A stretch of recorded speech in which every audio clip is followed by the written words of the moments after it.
Agronita kali ini mencecaki usahawan di negeri Johor pula. Saya yang ditemani pegawai dari Lembaga Pertubuhan Peladang ke Pertubuhan Peladang Kawasan Bukit Gambir untuk menemui pegawai di sini sebelum ke lokasi.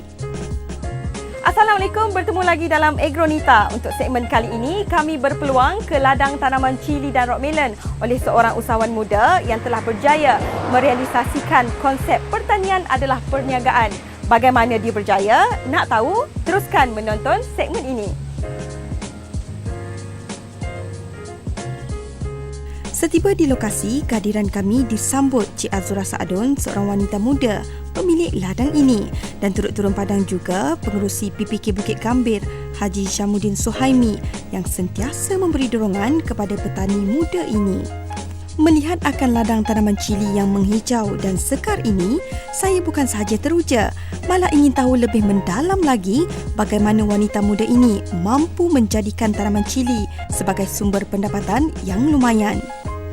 Bertanyakan lebih lanjut tentang usahanya, anak ke-8 dari 9 adik-beradik ini sanggup melepaskan kerjayanya sebelum ini sebagai penyelia di sebuah syarikat swasta di Kedah selama 5 tahun. Walaupun pendapatan Azura ketika itu hampir 6,000 sebulan, namun dia tekad untuk menjadi jutawan pertanian seperti yang dia pernah terbaca di dalam akhbar.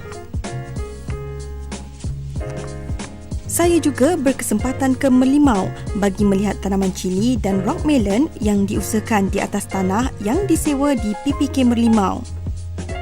Atas usahanya yang tidak pernah kenal erti jemu dan penat, tanaman cili dan rock melon yang diusahakan semakin berkembang. Kini, Azura mampu mengendalikan 4 ladang di TKPM Pagoh, PPK Bukit Gambir, PPK Tangkak, PPK Merlimau dan di Peserai Batu Pahat. Saya memilih tanaman cili padi sebabnya salah satu yang paling utama adalah harga dia.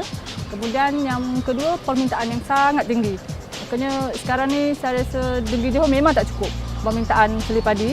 Jadi memang permintaan tu tinggi dan harganya pun menarik. Jadi cili padi lah pilihan utama saya selain daripada tanaman yang kedua tu rock melon. Saya pilih rock melon. Salah satu daripadanya untuk ekspor. Untuk kita ekspor keluar lah, lebih kepada Singapura. Permintaan Singapura pun sangat tinggi lah untuk rock melon. Menurut Azura lagi, pada mulanya dia juga buntu bagaimana caranya ingin memulakan kerjaya dalam bidang pertanian ini, memandangkan dia sendiri tidak tahu apatah lagi mahir dalam tanaman cili. Sehinggalah dia belajar ilmu pertanian di Institut Pertanian Kuala Lipis dalam program inkubator usahawan belia tani selama 8 bulan dan dari situlah bermulanya dari apa yang dia miliki hari ini. Setiap hari, Cik Azura dibantu oleh 5 orang pekerja akan datang ke ladang ini untuk memetik cili, yang mana di ladang ini terdapat 800 pokok cili, di mana setiap kali proses memetik akan mendapat 20 hingga ke 25 kilogram cili sehari. Menurut Azura, dia menggunakan teknologi pembajaan melalui sistem pengairan di mana dia tidak perlu lagi menabur baja, malah teknologi ini amat mudah dan menjimatkan masa juga tenaga. Walaupun teknologi ini mudah, namun Azura perlu sentiasa memastikan tiub yang menyalurkan air tidak tersumbat. Setelah mahir dalam penanaman cili, Azura memvariasikan kemahiran pertanian yang dia ada kepada mengusahakan tanaman rock melon. Menurut Azura, rock melon yang diusahakannya mendapat permintaan yang tinggi dari Singapura. Namun, dugaan yang terpaksa dihadapi apabila tanaman yang diusahakan kadang-kala dilanda penyakit, diserang tikus dan masalah-masalah lain, di mana Azura terpaksa menanggung kerugian tersebut. Okey, dari segi khidmat nasihat teknikal tanaman, contoh macam tanaman kerosakan ke virus penyakit tu saya lebih kepada Jabatan Pertanian. Kemudian daripada segi pembiayaan lebih kepada Pertubuhan Peladang lah. Saya Pertubuhan Peladang Kawasan. Lepas tu untuk biasa tekun pun ada bantu, Agrobank pun ada bantu juga dari segi pinjaman lah. Semua tu lebih kepada pinjaman. Kalau macam PPK tu dia tabung usahawan, di bawah tabung usahawan Peladang.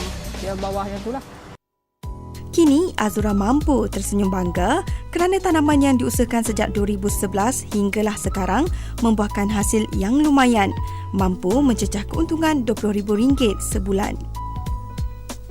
Apa yang lebih membanggakan anak kelahiran Batu Pahat ini, hasil tanamannya bukan sahaja mendapat permintaan tinggi dalam negara, malah menembusi pasaran luar negara.